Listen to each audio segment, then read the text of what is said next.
vieux revolver poussiéreux révéla des secrets enfouis d'un passé que tous voulaient oublier. Quand les balles de la vérité frappèrent le cœur de cette petite ville, personne ne fut indemne. Une histoire où justice et vengeance chevauchent, côte à côte dans le Far West, les plaines profondes. Préparez-vous pour un voyage qui va marquer votre âme au fer rouge. Abonnez-vous à la chaîne, laissez un like et commentez de quelle région vous suivez cette saga de rédemption. Au lever de l'aube, quand le vent murmurait des promesses oubliées dans les dunes et que la poussière dansait comme des fantômes, doré sous les premiers rayons de soleil, le village de Crête Sèche s'éveillait. Ce n'était pas un réveil vibrant, mais un lent traînement de pieds et l'ouverture de portes grinçantes contre la chaleur qui s'annonçait implacable.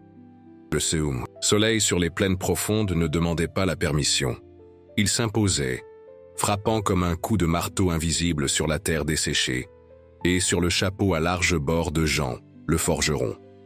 Jean était le cœur silencieux du village.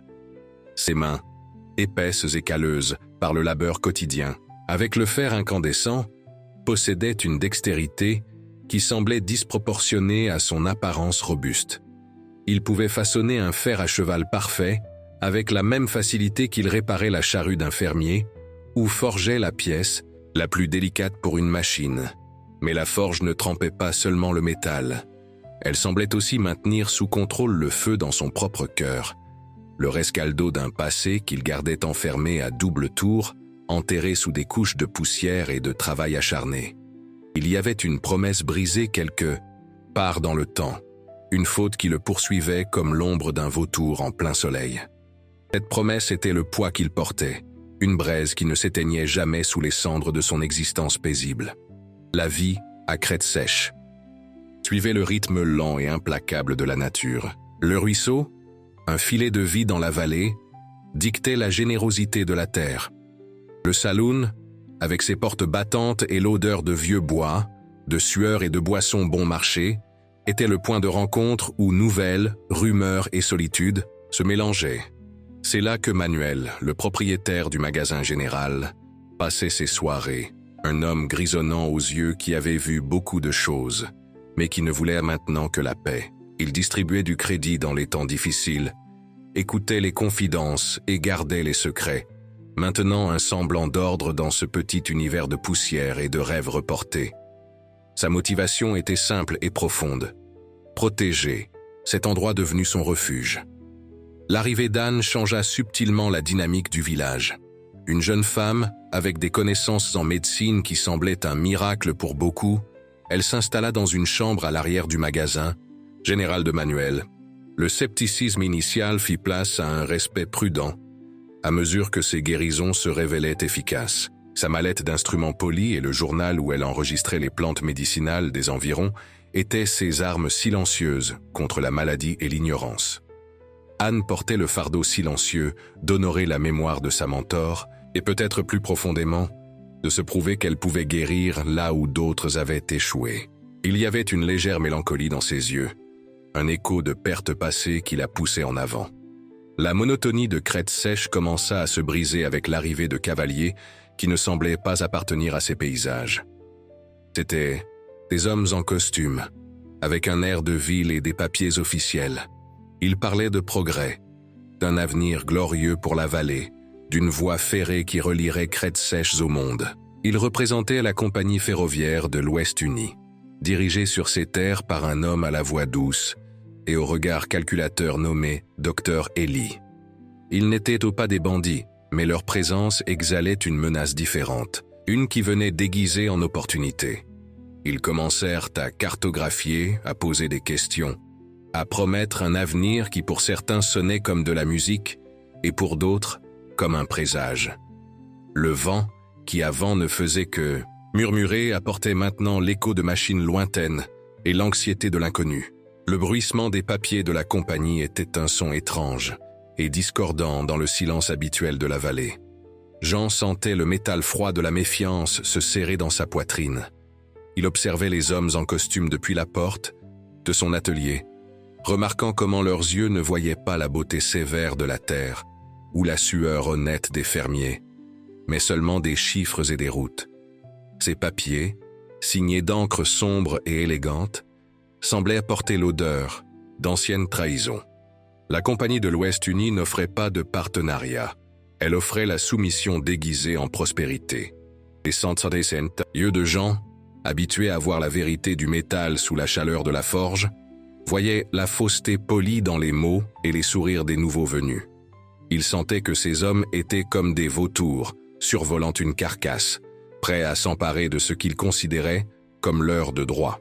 Leur présence était une éraflure sur l'âme du village, un prélude à la douleur. Un après-midi, le ciel, qui avait été implacablement bleu, commença à s'assombrir en tons de plomb. Un vent fort souleva la poussière en tourbillons furieux, et en quelques minutes, une tempête s'abattit sur Crête Sèche, avec la fureur d'un animal acculé. Les éclairs déchirirent le ciel, et la pluie tombait comme des balles d'eau. Anne, revenant d'avoir soigné une famille éloignée dont l'enfant avait de la fièvre, fut prise au dépourvu sur le chemin. Sa charrette s'embourba dans la boue, et la seule option était de chercher refuge. Elle aperçut la faible lumière de la forge de Jean, un phare dans l'obscurité turbulente. Il l'abrita dans son atelier.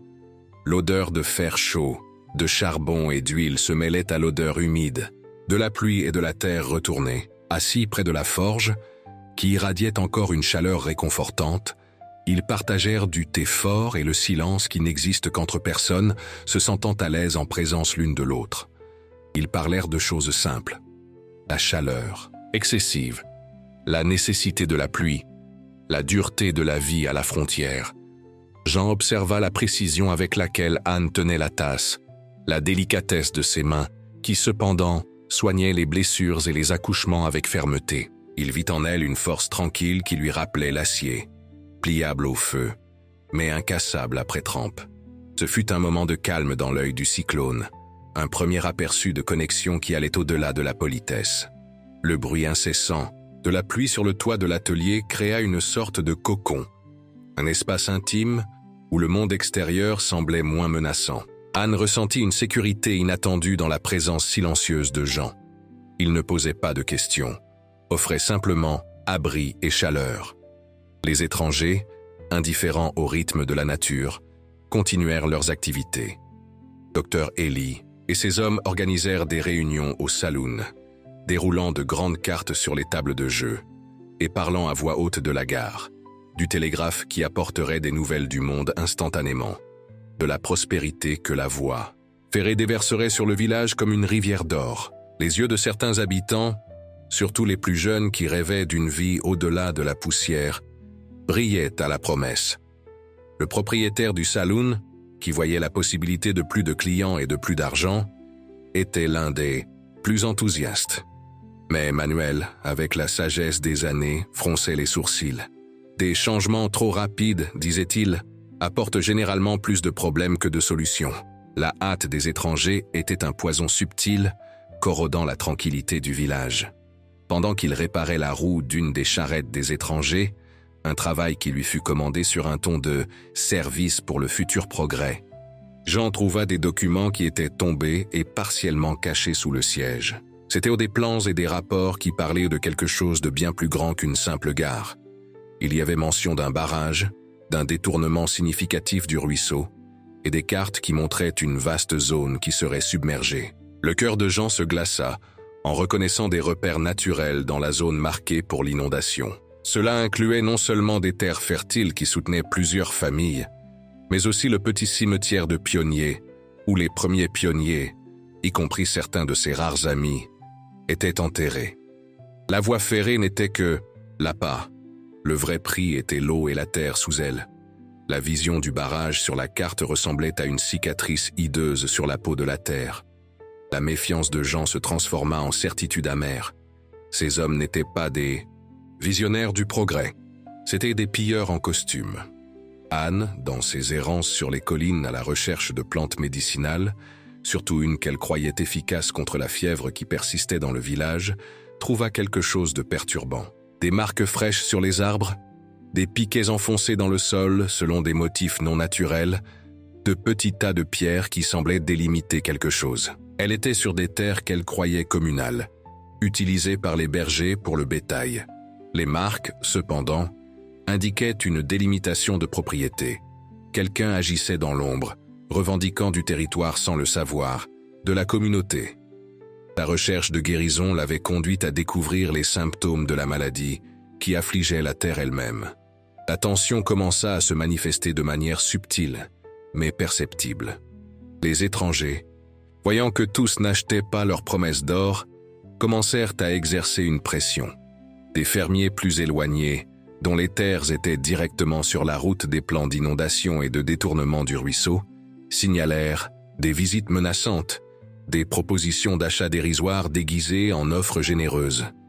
La peur commença à circuler comme le vent froid d'un hiver inattendu.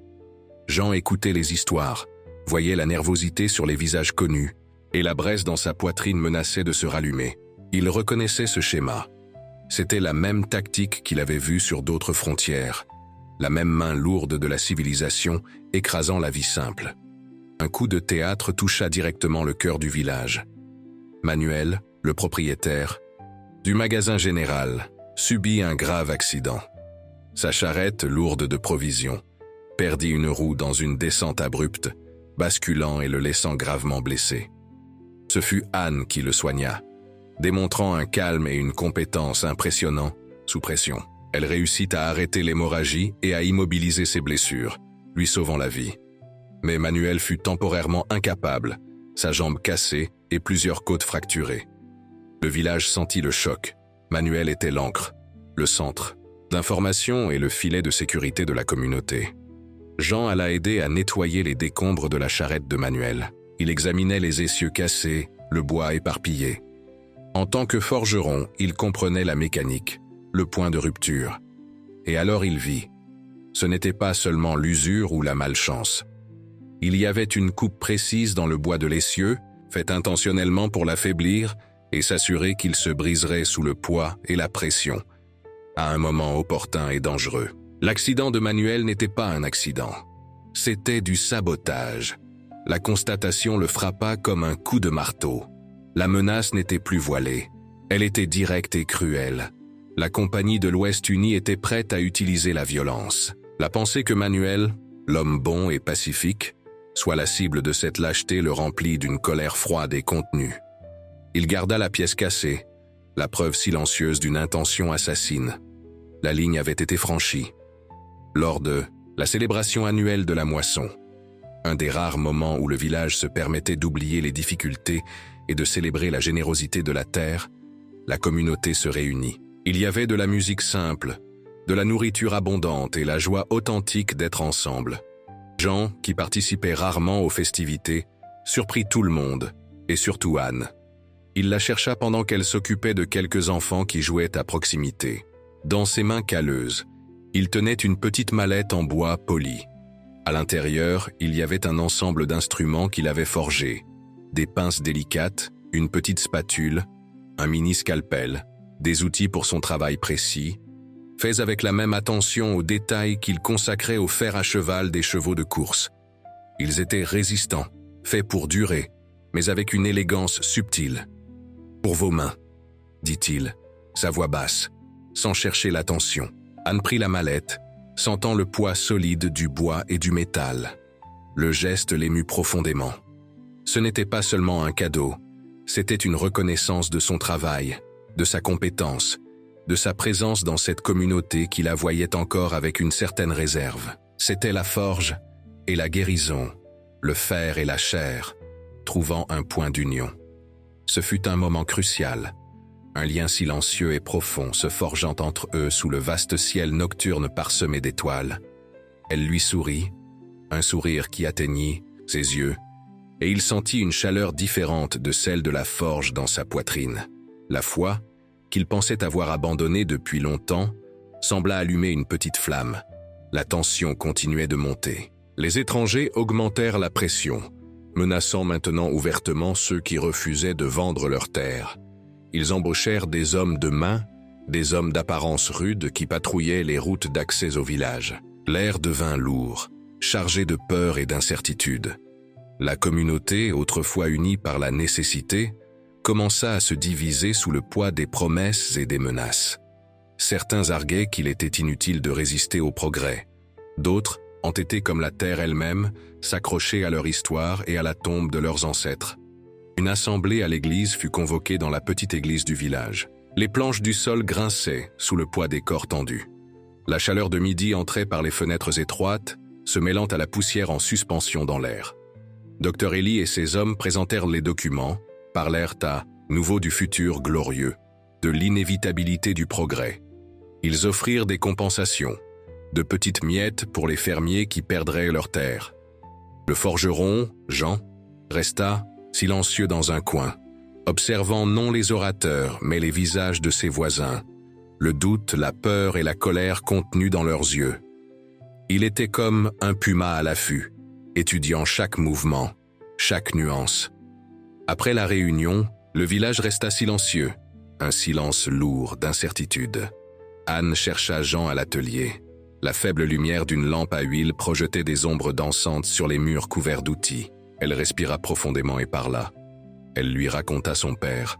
Il avait été ingénieur ferroviaire, un homme brillant qui aimait son travail, mais qui resta silencieux lorsque la compagnie pour laquelle il travaillait, il y a de nombreuses années, décida d'inonder une vallée entière pour construire un barrage, déplaçant un village indigène et détruisant leur mode de vie. Le poids de cette tragédie silencieuse hanta son père le reste de sa vie, et elle voyait maintenant l'histoire se répéter à crête sèche. Elle sentit l'écho de la douleur de son père dans ses propres angoisses. Le poids de cette histoire partagée sous la faible lumière de la lampe à huile les rapprocha d'une manière inattendue. Ce fut une démonstration de vulnérabilité mutuelle, une révélation de cicatrices anciennes qui trouvaient une résonance l'une dans l'autre. La foi en l'humanité, ébranlée par les actions de la compagnie, trouvait un petit réconfort dans la confiance mutuelle qui grandissait. Les 5 événements se précipitèrent lorsque la première équipe de travailleurs de la voie ferrée arriva. C'étaient des dizaines d'hommes, bruyants et pleins d'équipements. Ils installèrent un campement au bord du ruisseau, le même que la compagnie prévoyait de détourner et de retenir par un barrage. Ils apportèrent des pioches, des pelles, des brouettes et, le plus préoccupant, des caisses de dynamite pour ouvrir la voie dans les roches des collines. La promesse était de l'argent facile pour ceux qui voulaient travailler à la construction, une nouvelle division se formant dans le village entre ceux qui avaient besoin de l'argent et ceux qui se méfiaient de la source. Jean observait le campement, et alors il vit. Parmi les travailleurs dirigeant une équipe de démolition, il y avait un visage connu, un homme nommé Rodrigue. Jean l'avait connu sur une autre frontière, en d'autres temps, quand leurs vies étaient très différentes. Rodrigue n'était pas un ennemi, mais il connaissait une partie du secret de Jean, un morceau de son passé qu'il gardait caché. La présence de Rodrigue ici n'était pas une simple coïncidence. Le monde semblait rétrécir, ramenant le passé de Jean directement dans l'avenir incertain de Crête Sèche. C'était une complication de plus, un obstacle de plus sur le chemin de la paix qu'il cherchait tant. La lumière du passé semblait se focaliser directement sur lui.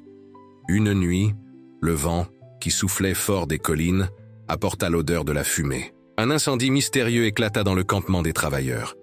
Des tentes prirent feu, des caisses de provisions furent consumées par les flammes. Il y eut de la panique, des cris et de la course. Le village entier se mobilisa pour aider. La médecin, Anne, courut au campement pour soigner les blessés, qui heureusement n'étaient pas nombreux, la plupart avec des brûlures légères ou des blessures causées par la confusion. Jean et d'autres hommes du village aidèrent à contrôler les flammes, travaillant sans relâche pour empêcher le feu de se propager à la forêt proche, ce qui aurait été catastrophique. L'odeur de bois brûlé et de tissus roussis flottait dans l'air. Personne ne le dit ouvertement, mais beaucoup soupçonnaient que l'incendie était l'œuvre de saboteurs locaux, peut-être des fermiers désespérés. Au milieu du chaos de l'incendie, tout en aidant à retirer des provisions des tentes en flammes, Anne trouva quelque chose qui échappa à l'attention des autres. Des documents, partiellement brûlés, froissés et salis par la suie. C'étaient des plans plus détaillés du projet de barrage et de détournement du ruisseau. Mais il y avait quelque chose de plus. Des notes de communication interne de la compagnie. Elle parlait de la difficulté à négocier avec les habitants, de la nécessité d'encourager le départ. Et dans une des notes, une phrase qui glaça le sang d'Anne. L'incendie servira de justification à la nécessité d'une sécurité renforcée sur le chantier. demandait l'envoi immédiat de plus d'hommes armés. L'incendie n'était pas du sabotage des habitants. Il avait été orchestré par les hommes de la compagnie eux-mêmes. Un acte d'auto-sabotage pour créer un prétexte afin d'amener des hommes armés et d'augmenter la pression sur le village. La réalisation fut un coup de poing dans l'estomac. Jean et Anne, travaillant séparément et partageant leurs découvertes lors de conversations furtives et anxieuses au milieu de la nuit, rassemblèrent les pièces. L'accident de Manuel, l'incendie, au campement, tout faisait partie d'un plan plus vaste et plus sinistre. La Compagnie de l'Ouest uni n'attendrait pas les négociations. Ils construisaient leur chemin par la force, éliminant les obstacles humains et naturels. La vérité était comme un animal féroce qu'ils avaient libéré involontairement. La foi dans la négociation et le dialogue s'évanouissaient. L'espoir semblait un grain de sable emporté par le vent de la cupidité. Rodrigue, l'homme du passé de Jean, s'approcha de lui quelques jours après l'incendie. Non pas comme un homme de main de la compagnie, mais avec la familiarité inconfortable de celui qui partage une histoire. Rodrigue avait changé. Le temps et peut-être la vie à la frontière l'avaient endurci. Il ne menaça pas, mais fit clairement savoir qu'il savait qui était Jean, ce qu'il avait fait, et que le secret pouvait être révélé. Il était là au service de la compagnie, suivant des ordres, mais il y avait une hésitation dans son regard, un vestige de l'homme que Jean avait connu. Rodrigue était un rappel tangible du passé que Jean tentait tant de garder enterré. Un obstacle humain, ayant le pouvoir de détruire la vie qu'il avait construite. Jean savait qu'il devait régler le compte avec Rodrigue, avant que son secret ne devienne une arme entre les mains de la compagnie. Les hommes armés arrivèrent, comme promis dans les documents brûlés. Ils ne s'installèrent pas au campement, mais aux abords du village, patrouillant les routes, faisant des démonstrations de force. C'étaient des hommes durs, avec des cicatrices et des yeux vides, loués par la compagnie pour imposer leur volonté. L'atmosphère à crête sèche devint oppressive. L'air autrefois vibrant des sons de la vie semblait maintenant silencieux, lourd de la menace latente. Les enfants cessèrent de jouer dans les rues. Les fermiers cessèrent d'apporter leurs produits à vendre au magasin général. La vie dans le village se figea. Le moment de plus grand danger approchait. Dr Eli convoqua une nouvelle assemblée, cette fois à l'église. L'avis était péremptoire. Tous les chefs de famille devaient se présenter pour signer les documents finaux de cession des terres. Cette fois, il n'y aurait pas de négociation, seulement l'imposition. Le village entier sentit que c'était le point de non-retour. L'assemblée était un piège, un acte final de coercition. L'espoir d'une solution pacifique, déjà fragile, se brisa. C'était comme regarder un ouragan se former à l'horizon, sachant qu'il n'y avait nulle part où courir. Peu avant l'heure fixée pour l'assemblée, Anne chercha Jean à l'atelier. La forge était froide, un présage de la quiétude qui planait sur le village.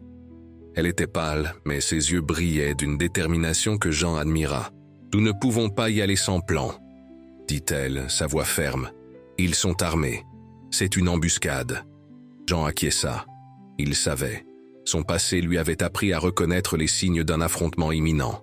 L'odeur de poudre dans l'air avant même le premier coup de feu. Ils discutèrent, leur voix basse pour ne pas être entendus. Jean lui révéla davantage de son passé, pas tout, mais assez pour expliquer pourquoi il en savait tant sur ce type d'homme et ce type de situation. Il raconta une époque où ses mains ne façonnaient pas seulement le fer, mais maniaient aussi les armes.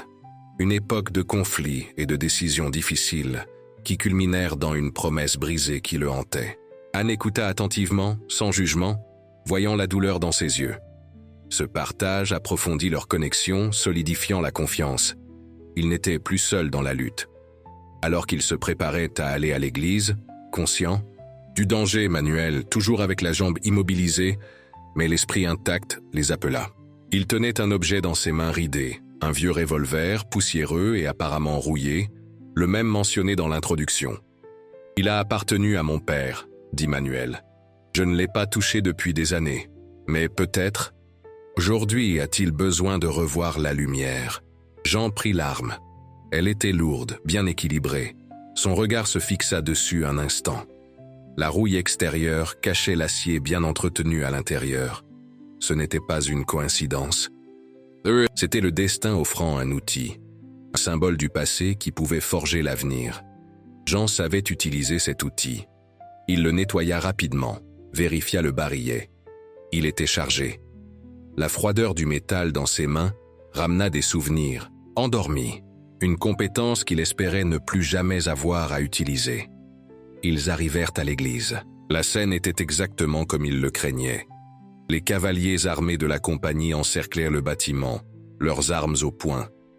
À l'intérieur, Dr. Eli et ses hommes étaient devant, avec les documents étalés sur une table improvisée. Les habitants étaient acculés, la peur peinte sur leurs visages. L'atmosphère était épaisse de tension. Le silence n'était brisé que par les grincements du plancher et le son occasionnel d'une toux, nerveuse. L'air sentait la peur et la poussière. La lumière qui entrait par les fenêtres semblait pâle et insuffisante. C'était le moment décisif, le point de basculement qui scellerait le destin de Crête Sèche. La foi et l'espoir semblaient ne tenir qu'à un fil. Dr. Eli parla, sa voix résonnant dans le silence tendu. Il répéta les promesses vides, déguisées en opportunités. « Signez les documents, habitants », dit-il, avec un sourire qui n'atteignait pas ses yeux. « Le progrès n'attend pas. Ceux qui résisteront seront laissés pour compte. » Hommes resserrèrent le cercle autour de l'église, les fusils levés. C'était une claire démonstration de force, une imposition finale. La communauté semblait sur le point de céder, écrasée par la pression. La peur était un animal sauvage, prêt à les dévorer. Ce fut alors que Jean, avec Anne à ses côtés, fit un pas en avant. Sa voix, généralement basse, résonna dans l'église avec une force qui en surprit beaucoup. « Nous ne signerons pas », dit-il, simple et direct. « Nous savons ce que vous prévoyez. Le barrage, le détournement du ruisseau, l'inondation des terres, la destruction du cimetière. Nous savons que l'accident de Manuel était du sabotage. Nous savons que vous avez incendié votre propre campement. » Les mots de Jean tombèrent comme de lourdes pierres. Le sourire de Dr. Eli disparut, remplacé par une expression de colère contenue. « Qui pensez-vous être, forgeron ?» siffla Eli. « Juste un homme sale de charbon se mêlant de ce qui ne le regarde pas. » Jean fit un autre pas en avant, sa main sur le vieux revolver que Manuel lui avait donné. Le métal froid était un rappel de ce dont il était capable. « Je suis un homme qui en a eu assez de voir des gens comme vous détruire des vies au nom du progrès, » répondit Jean. Son regard rencontra celui de Rodrigue qui était parmi les hommes armés. Rodrigue détourna le regard, son hésitation visible. « Et je sais que vous, Rodrigue, ne voulez pas en faire partie. Vous savez qui je suis, vous savez ce que je peux faire. » La mention de Rodrigue et la menace voilée déstabilisèrent la formation des hommes de main. Certains regardèrent Rodrigue, d'autres Jean. L'air devint encore plus tendu, prélude à un conflit imminent, la mort planant comme un vautour affamé. Anne, voyant l'opportunité, parla aussi. « J'ai des preuves, » dit-elle, sa voix claire et ferme. « Des documents qui montrent vos plans et que l'incendie a été planifié par vous. Si quelque chose nous arrive, ces documents seront révélés. » Elle sortit les papiers partiellement brûlés, les tenant pour qu'ils puissent être vus. Ces mots accrurent l'incertitude parmi les hommes armés et l'indignation des habitants. L'espoir s'alluma dans les yeux de certains. Dr. Eli réalisa que la situation échappait à tout contrôle. Il fit un geste à ses hommes, un commandement silencieux d'avancer. Les hommes de main hésitèrent une seconde, mais commencèrent à resserrer le cercle, leurs fusils pointés vers les habitants. C'était le moment crucial, la fraction de seconde qui déciderait de tout. Ce fut alors que le vieux revolver de Manuel dans la main de Jean agit, non pas avec un coup de feu, mais avec un mouvement rapide et précis. Jean visa et tira non sur Eli ou ses hommes, mais sur une poutre de soutien du porche de l'église. Le bois vola en éclats, et une partie du toit céda avec un bruit assourdissant, soulevant un nuage de poussière et effrayant les chevaux des hommes de main. C'était un tir calculé, un avertissement, non pour tuer mais pour déséquilibrer, pour montrer qu'il n'hésitait pas à utiliser la force et qu'il était dangereusement précis. La compétence qu'il avait enterrée était de retour, affûtée comme l'acier qu'il façonnait. La confusion se répandit. Les chevaux hennirent et s'agitèrent. Les hommes armés se dispersèrent momentanément, certains essayant de contrôler leurs animaux, d'autres se protégeant de la poussière et des débris. Dr Ellie cria des ordres, mais sa voix fut étouffée par le tumulte. À ce moment, certains habitants, inspirés par l'audace de Jean et munis d'outils de ferme, fourches, pelles, haches, se mirent en mouvement. Ils n'étaient pas des guerriers, mais ils défendaient leur foyer. Manuel, malgré sa jambe cassée, prit un vieux fusil appuyé contre le mur de l'église et le leva de ses mains tremblantes, un symbole de résistance. La foi de la communauté en elle-même, nourrie par le courage de quelques-uns, renaissait. La lutte commença. Ce ne fut pas une bataille organisée, mais une série d'escarmouches chaotiques à l'intérieur et autour de l'église. Jean, utilisant son habileté avec l'arme, désarma des hommes de main avec des tirs précis qui atteignaient les mains ou les armes, sans intention de tuer, juste de neutraliser la menace immédiate. Il se déplaçait avec l'agilité d'un loup, expérimenté, utilisant la poussière et les débris comme couverture. Pendant ce temps, soignait les blessés, habitants et même quelques hommes de main touchés par erreur dans la confusion. Sa présence calme et curative était un contrepoint à la violence. Rodrigue, au lieu de combattre Jean, tira en l'air, un geste de refus de participer à ce massacre. Il savait que Jean n'était pas un ennemi à sous-estimer, et peut-être y avait-il en lui un reste d'honneur. « C'est fini, Ellie !» cria Rodrigue. « Je ne vais pas tuer ces gens pour vos profits. » La résistance inattendue des habitants, l'habileté de Jean, la désertion de Rodrigue et la preuve des documents d'Anne ont renversé la vapeur. Dr Ellie et ses hommes, qui s'attendaient à une reddition facile, se retrouvèrent en infériorité numérique et désorganisés. La perspective d'un bain de sang dans une église, avec des témoins et des preuves incriminantes, n'était pas quelque chose que la compagnie souhaitait. Dans un acte final de désespoir, Dr Ellie tenta de saisir Anne, peut-être pour l'utiliser comme otage ou détruire les documents. Mais Jean fut plus rapide. Il intercepta Ellie et les deux s'affrontèrent.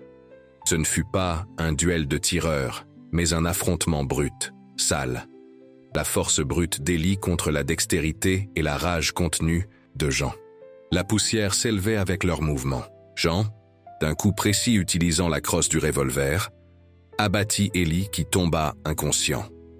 Avec leur leader vaincu et Rodrigue refusant de se battre, les hommes de main restants reculèrent.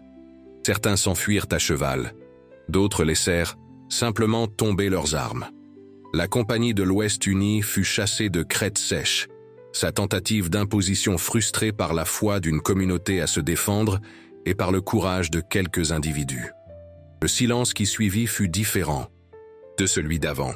Ce n'était pas un silence de peur, mais d'épuisement et de soulagement. La poussière retombait lentement. Les habitants se regardaient, certains blessés, mais tous vivants, l'espoir renaissant dans les yeux. Manuel, appuyé sur son vieux fusil, regarda Jean et Anne. « Vous avez sauvé le village », dit-il, sa voix rauque. Jean acquiesça simplement, le revolver toujours dans sa main, le poids du passé et du présent se mêlant. Le secret de Jean, qu'il n'était pas seulement forgeron, mais un homme au passé violent et aux compétences dangereuses, ne fut pas totalement révélé en paroles, mais fut vu dans ses actions. Et la communauté, qui avant ne le voyait que comme le forgeron silencieux, le voyait maintenant comme son protecteur. Sa vulnérabilité était exposée, celle d'un homme qui avait tenté d'enterrer sa nature, mais qui l'avait embrassée lorsque nécessaire, pour protéger ceux qu'il aimait. Le coup fut la perte de son anonymat, la quiétude de sa nouvelle vie. Mais la victoire fut la survie du village et l'acceptation tacite de qui il était réellement. Dans les jours qui suivirent, le village commença à guérir. Anne soignait les blessés, restaurant la santé et l'espoir avec ses mains habiles. Le journal de plantes médicinales fut utilisé pour guérir non seulement les corps, mais aussi l'esprit blessé de la communauté. Manuel se remettait lentement, supervisant la reconstruction des parties endommagées de l'église et du campement. Rodrigue, au lieu de fuir, décida de rester. Il offrit son aide à la reconstruction, un geste de rédemption. Lui et Jean eurent une longue conversation. Le passé fut confronté. Les vieux comptes furent réglés non pas avec des balles, mais avec des mots et une compréhension mutuelle des choix difficiles que la frontière imposait. Rodrigue devint un membre accepté de la communauté, son histoire s'entremêlant avec la leur. Le romance entre Jean et Anne, forgé sous la pression et le danger, s'épanouit dans le calme qui suivit. Les 5 moments cruciaux, l'abri dans la tempête, le cadeau forgé à la main, la confession sur le père, la collaboration dans la crise, l'acte de courage mutuel. On construit une base solide. Ils partageaient non seulement l'avenir, de crêtes sèches, mais aussi la compréhension des ombres que chacun portait. Par une nuit claire, assis sous le ciel étoilé, Anne posa sa main sur celle de Jean, sentant la rugosité des callosités. « Votre passé ne vous définit pas, Jean, » dit-elle doucement. « Ce sont vos actions qui définissent qui vous êtes. » Et lui, la regardant, vit la lumière dans ses yeux et sut qu'il avait trouvé son foyer non pas dans un lieu, mais en une personne. La foi et l'espoir n'étaient pas seulement des mots, c'était la main qu'il tenait. Crête sèche se reconstruisit, plus forte et unie par l'adversité. La compagnie de l'Ouest uni ne revint pas. La nouvelle de ce qui s'était passé se répandit et d'autres communautés sur la route prévue restèrent en alerte. La menace du progrès implacable diminua, du moins pour l'instant. La vie retrouva son rythme, mais avec une nouvelle couche de résilience. Le ruisseau continua de couler librement, arrosant les terres qui soutenaient la vie. Le cimetière resta intact, un témoignage de l'histoire et de la mémoire que la communauté refusa de se noyer. Jean continua d'être le forgeron, mais maintenant, il était aussi l'homme qui les avait défendus, le gardien silencieux. Il portait toujours le poids de sa promesse brisée, mais la braise n'était plus seulement du regret. C'était aussi la mémoire d'un sacrifice qui en valait la peine. Anne continua d'être la médecin, guérissant avec ses mains et son savoir, une source de lumière et d'espoir. Le vieux revolver de Manuel fut nettoyé, rangé, non pas comme un trophée de violence, mais comme un rappel de ce qui fut nécessaire pour préserver la paix, un objet qui connectait le passé, le présent et l'avenir. C'était une relique d'un temps qui refusait de mourir complètement. La poussière s'élevait toujours dans les plaines, le soleil frappait toujours impitoyablement, le vent murmurait toujours. Mais maintenant, à crête sèche, le murmure semblait parler non de promesses oubliées, mais d'une espérance durement acquise, d'une foi inébranlable en la capacité humaine de se battre pour ce qui est juste. La terre et l'homme avaient livré bataille, et, pour l'instant, avaient gagné. L'animal sauvage en eux, le courage, la détermination, l'instinct de protection, s'était levé pour affronter l'animal de la cupidité. Et vous, à quel moment laisserez-vous l'espoir fleurir dans votre désert ?